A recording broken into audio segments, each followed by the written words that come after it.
Assalamualaikum warahmatullahi wabarakatuh. Jumpa lagi dengan saya Nasruddin Ahmad di channel ini. Dan kali ini saya akan menjawab pertanyaan dari salah satu klien kami.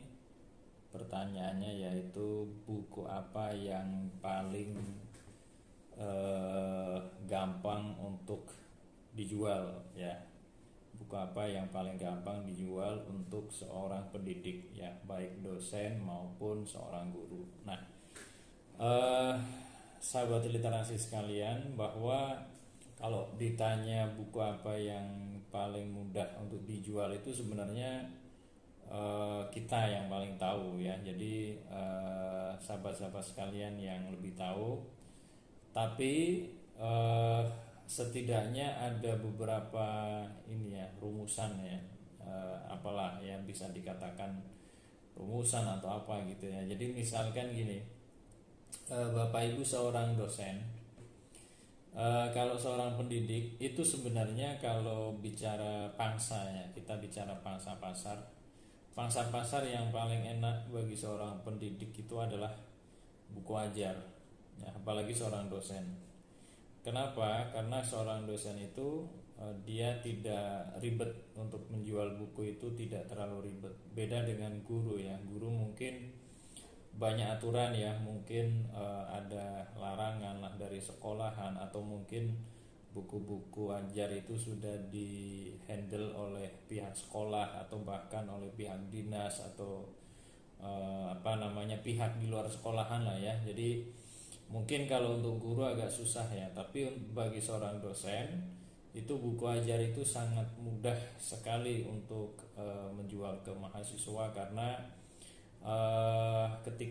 karena mahasiswa itu sudah punya kesadaran, ya, untuk setidaknya dia butuh memiliki buku ajar yang mata kuliah yang sedang dia pelajari, apalagi yang diajarkan itu semuanya ada di buku tersebut. Maka sudah barang tentu, meskipun, ya, ini dalam tanda kutip tidak dipaksa, ya. Nah, dan kalau bisa, ya, kita nggak boleh memaksa mahasiswa untuk membeli buku, ya. Kita sifatnya sebagai seorang dosen hanya merekomendasikan saja, atau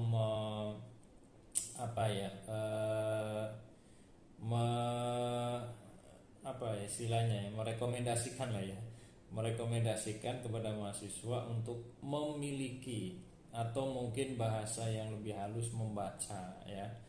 Jadi biar tidak terlihat bahwa kita ini begitu komersil jualan buku, itu enggak, ya. Jadi saya kira mahasiswa, ya, seusia mahasiswa itu mereka sudah punya kesadaran bagaimana untuk memiliki buku-buku yang ditulis oleh dosennya. Dan buku yang paling yang biasanya paling dibutuhkan oleh mahasiswa adalah buku ajar, ya, karena dosen yang bersangkutan itu apa yang diterangkan itu bisa jadi semuanya ada di dalam buku ajar yang dimaksud tersebut. Nah, kemudian ada lagi, ya, buku yang lain, misalkan buku praktikum lah, ya, boleh itu misalkan, ya, meskipun tidak ber-ISBN, ya, atau bisa jadi buku referensi, ya. Buku referensi itu juga sangat bagus sekali, terutama bagi seorang guru besar, ya, guru besar yang pemikirannya dia sudah menjadi kiblat. Saya kira buku referensi, buku monografi itu juga sangat prospektif sekali untuk dikomersilkan, dijual, ya.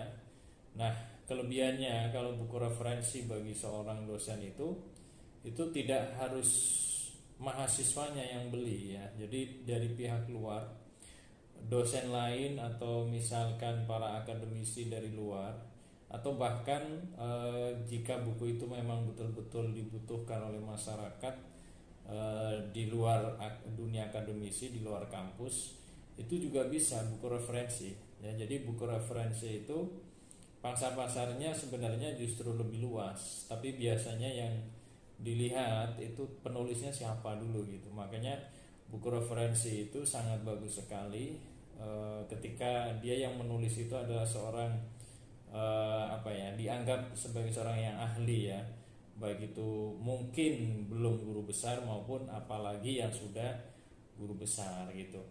Nah ini kalau kita bicara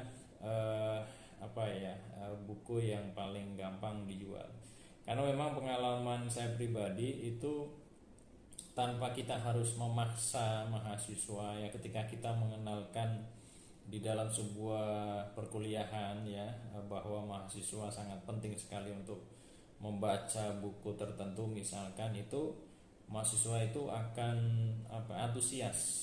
Biasanya mereka akan tanya belinya di mana Pak, terus kemudian harga bukunya berapa dan seterusnya ya.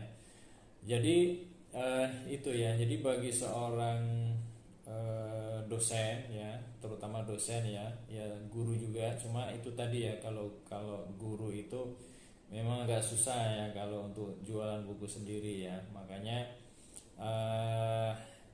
ya biasanya guru-guru itu yang selama ini menerbitkan di penerbit NEM itu rata-rata ya jarang yang buku ajar, meskipun itu ada beberapa. Biasanya itu buku-buku fiksi, malah itu banyak guru-guru ya. Jadi kumpulan puisi atau kumpulan cerpen, bahkan novel ya. Ada beberapa yang ya penelitian itu juga ada referensi, tapi rata-rata itu hanya untuk kenaikan pangkat saja. Tapi kalau untuk dosen itu yang saya sarankan yang sangat bagus sekali, yang paling bagus prospek untuk dijual ya, laku ya, itu buku ajar itu tadi. Apalagi kalau setiap semester mahasiswanya banyak ya, bisa dihitung sendiri ya. Misalkan satu semester mahasiswanya 200 sampai 300, bahkan sampai 400 500. Wah, itu sudah banyak sekali itu ya. Satu semester aja misalkan bisa sold out berapa, misalkan 300 lah paling sedikit. Itu kita dalam 1 tahun, dalam 2 tahun itu sudah bisa dihitung sendiri buku itu berapa eksemplar laku terjualnya ya. Itu ya sahabat-sahabat sekalian. Dan buat Anda yang mau menerbitkan buku ajar, menerbitkan buku referensi, menerbitkan buku monograf dan buku-buku yang lain termasuk buku-buku non fiksi, silakan bisa melalui penerbit NEM ya. Rekomendasi ya penerbit NEM ya. Itu saja, terima kasih dari saya, mudah-mudahan bermanfaat. Wassalamualaikum warahmatullahi wabarakatuh. Salam literasi.